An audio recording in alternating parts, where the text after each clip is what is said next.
Hi, everyone. Thank you for being here today, and thank you for guiding our youth. I'm a passionate supporter of education, and I really appreciate everything you do.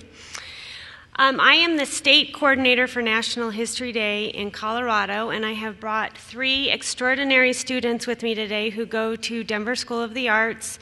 They are experienced National History Day students, award-winning students, and I would like to introduce them. Hi, I'm Andy Lerner. I have done History Day for 4 years, and I'm in 10th grade, and I'm a theater major. Hi, I'm Oliver Oglesby. I'm also in 10th grade, and I'm a visual arts major, and we have all done History Day for 4 years now. Hi, I'm Everett Graham. I'm in 10th grade, and I'm a theater major.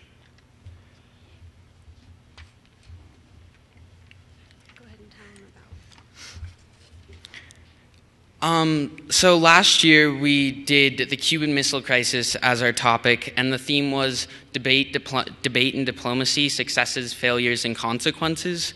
And we placed 6th place in the nation. And this year the theme is revolution, reaction, and reform, and we are doing the Triangle Shirtwaist Factory Fire, which, if you do not know, was a factory fire in New York that took place in 1911. And it was a terrible tragedy. All the doors were locked. There wasn't enough water, safety precautions. And as a result, the public reaction to the tragedy resulted in a social revolution in reform and revolutionized safety standards.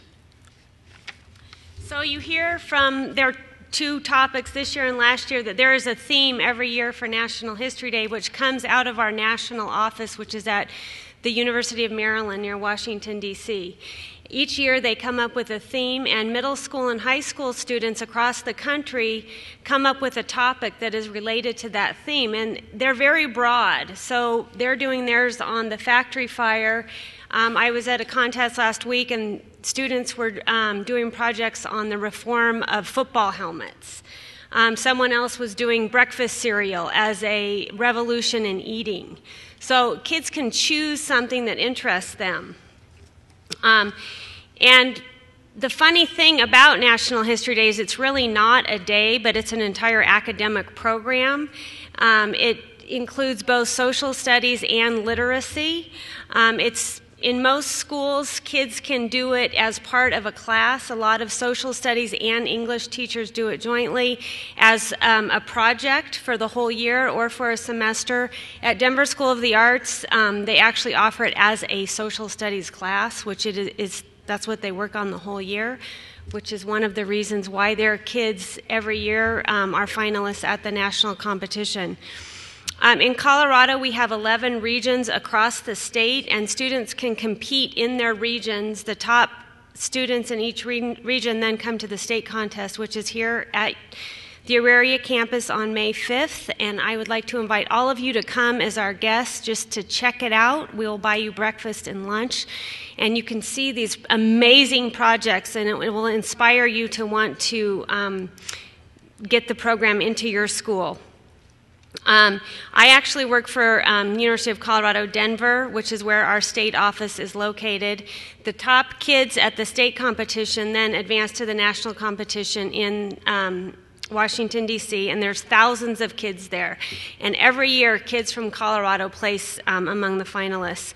History Day has been around for 30 years. It's a proven academic program. Studies have been done that show that kids who participate do better in all areas in school.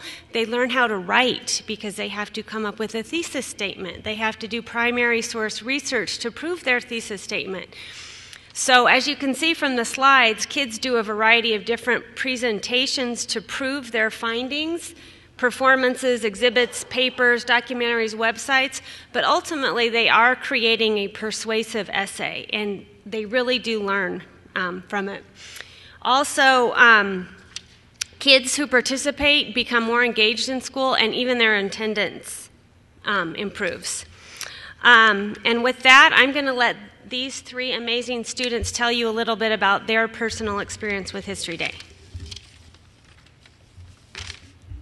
put that down a little bit. Research is one of the most important parts of creating a historical project, especially in National History Day. In order to find our topic, we usually use secondary sources to get a general understanding and gain broad knowledge of the topic and the time period. We use this to help find if it fits the theme, as well as see if we are interested enough in the topic to do it for a long-term project, which is what National History Day is. Then we narrow down our view to primary sources. Primary sources are required to create a National History Day topic because they are the only way to truly and honestly prove your thesis. Primary sources are used exhaustively because they prove the points of view of the people who actually witnessed the topic and capture the thoughts, opinions, and intents of those involved. The people who were there when the historical events happened have a personal understanding of the historical event, which helps to give accuracy and depth to your performance and your project. The social studies curriculum in today's schools is almost entirely formatted around secondary sources. Every year we get a textbook, and our teachers give us lectures about history. Though these are important for learning, our education needs to be augmented with primary sources. Often teachers and students feel that because they are outdated and not modern, that they'll have trouble understanding them, that students may zone out or not want to be as eager when being confronted with primary sources. But if students are given help understanding and learning to analyze the primary sources, it will help them be much more excited about using primary sources and help them use them for not only their social study and history day class, but all their other classes. We also learn how to use a different variety of sources instead of just going to Google and using Google as a search and researching on Wikipedia or other internet sources. We learn how to utilize resources like the library to find books and government documents and speeches and even cultural fixtures from the time period, such as songs and photographs. These are so important to creating a History Day project because it helps you understand different points of view. We also use databases such as the Library of Congress website because they help give students vast resources and valid and accurate resources. We learn to balance our resources and use more biased sources. That is encouraged to accurately depict public sentiment, but must be balanced by opposing opinions and a variety of perspectives, so showing both sides of the bias and a lot of different people's interpretation of the facts. We combine all of these sources into an annotated bibliography. That's the last step of our research. This is important for all of our classes, not only just social studies, and it is important from middle school all the way till college, because you learn how to cite the sources as well as understanding how to analyze why and how you use the sources. Information literacy is a crucial skill obtained from History Day. Given the rapidly growing pool of information, as students learn to identify credible sources, evaluate them, and synthesize research into a presentational format. So once students have sufficient knowledge of their topic, they create a thesis statement, which tells the topic's historical significance, and essentially all the research and the entire presentation supports and proves this thesis that the students create. And besides developing these crucial persuasive writing skills, it also stimulates organizational skills. A lot of the process for creating the presentation involves deciding what to include and what not to include, which fosters strong problem-solving skills. And we're able to incorporate personal connections that we've made through interviews. For example, my first year doing History Day, I did a project on Jackie Robinson, and we had the privilege of interviewing Rachel, his daughter. And last year, during the Cuban Missile Crisis, we interviewed Denver interim mayor Bill Vidal, a Cuban refugee from Operation Pedro Pan. And additionally, analyzing primary sources is a huge part, if not the biggest part, of National History Day. In creating the project, students examine the viewpoint of the source and how it might back up their thesis. through examining these sources, we are able to deduct our own interpretations and opinions on why this topic is significant and how it has affected us today. And in-depth analysis of the impact of past events allows us to realize how current events will affect us in the future and affect us right now. Historical relevance and understanding that history is entirely cause and effect is a huge benefit of National History Day. Why did an event happen? How has it changed the way things are today? What would things be like without it?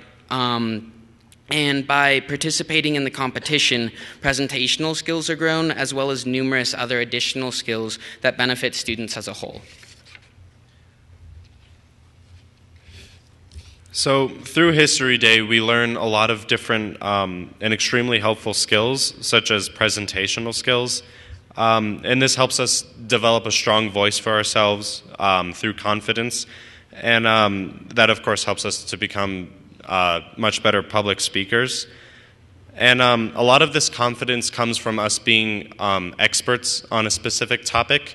And if there's a struggling student and they discover that they are an expert on a topic, then they gain that confidence and that self-esteem, which reflects on all of their other classes and their overall academic achievements.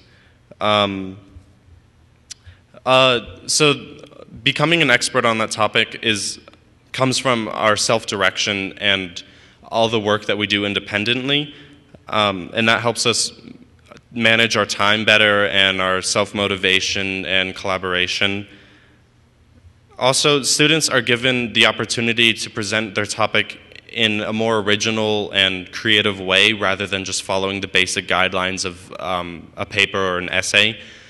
And over time, with the freedom that the students are given, we develop a passion for History Day and history in general, and we become more interested in our research. And essentially, History Day is a great way to get students more interested in primary source. So I think you'll agree they're pretty extraordinary kids. History Day, though, is for all kinds of kids, and the studies have shown nationwide that it is for everyone. All demographics, rural, urban, underserved schools, high-achieving schools, all kids actually benefit from History Day participation. If any of you are interested in it, we do provide teacher support, teacher training. In fact, we're going to do an amazing teacher training in the fall with teaching with primary sources. We come into your classroom and help you. We're creating an internship program at the University of Colorado, Denver, in which we will have undergraduate students come to your classrooms and work with your students on a regular basis to help your students with their projects. So teacher support is a big part of the program. At the front table, I've got some materials if you want to learn more about it. I have a great article taken from the Wall Street Journal that was written by Norm Augustine, who is a graduate of East High School. He's the former chairman and CEO of Lockheed Martin and is a former undersecretary of the Army. He's an engineer, and he wrote an editorial in the Wall Street Journal about the importance of history and of our leaders learning about history and about the world. And there's an entire paragraph in which he talks about History Day. There's also a humorous approach to the same topic in The Onion that I have back there, and brochures. And again, I invite you all to join us on May 5th if you want to come to our teacher reception, breakfast, lunch, learn about History Day, see some of the projects, and I promise you, you will be wowed. With that, if anybody has any questions, I know these guys would love to answer them for you. Any questions? All right, well, please pick up some of our materials. Our website's there. Think about doing History Day. I'd be happy to come talk to your principals or you or whoever. So thank you very much.